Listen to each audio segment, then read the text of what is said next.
What if fluency is the enemy of thought? There's a study out of Wharton earlier this year, over 1,000 participants, nearly 10,000 trials. And they gave people reasoning problems to solve, some with access to an AI assistant and some without. And then they rigged it. Sometimes the AI gave the right answer, sometimes it gave the wrong answer confidently. When the AI was right, people scored 25 points higher than those solving it on their own. When the AI was wrong, people scored 15 points lower than those solving it on their own, meaning they would have done better with no AI at all.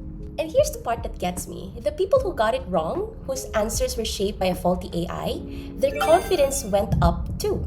They were super certain about the wrong answer, and the researchers called it cognitive surrender.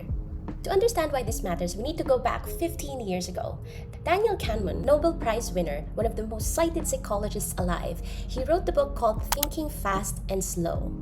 And in it, he proposed something deceptively simple, that human thinking operates through two systems. System 1, the fast, automatic, intuitive, the part of you that catches a ball, reads a room, or finishes someone's sentence. And then System 2 is the slow, deliberate, analytical, the part of you that does the math, weighs the decision, and stops to ask, wait, is this actually true? That framework has held for decades, but with our context today, the researchers saw a problem. Both systems assume the thinking is happening inside you. But what happens when it isn't? That's when they introduced System 3, artificial cognition. It's external, automated, and algorithmic. It's a system that doesn't just help you think, but increasingly thinks before you do. It's not a tool you pick up and put down, but an active participant in your thinking. And that distinction between a tool and a participant is everything. Human judgment is a muscle, and like any other muscle, if you stop using it, it weakens. And judgment isn't just a cognitive skill, it's a signal for agency. I've talked about this before in my previous videos, that context is the one thing that AI cannot have. Your history, your values, your lived experience. AI can definitely process information, but it cannot feel the weight of your specific situation. And that weight is where judgment lives. And if we slowly stop exercising it, we don't just lose the ability to think, we lose the ability to author our own lives. The researchers didn't end with an answer, they ended with a design challenge. How do we build AI interactions that keep human judgment alive without losing the efficiency gains? After reading the research, I had my own thoughts on it based on my practice and my workflows too. And here's what I can share. First is to treat AI like a high performer on your team.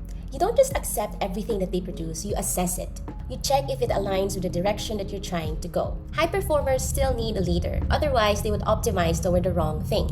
Second is to go back to the fundamentals of developing talent. Good leaders, they don't just delegate and disappear. They develop with intent and they practice discernment. The same applies here.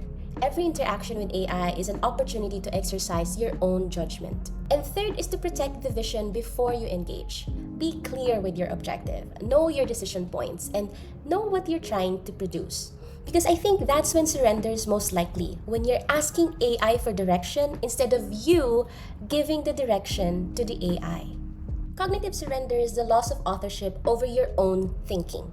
And if you think about it, pun intended, our greatest evolutionary advantage as a species is our capacity for complex thought. That's what separated us from other species. That's what built civilizations, and that's what got us here. Say we entertain the idea of cognitive surrender at scale, it being slowly stripped away. What's left would be instinct and emotion. Because if reasoning slowly atrophies, what remains wouldn't be wisdom, it's having urges, which is essentially where we started.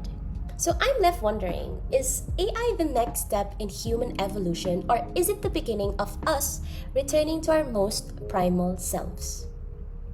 I don't have an answer to that, but I believe it's worth thinking about while we still can.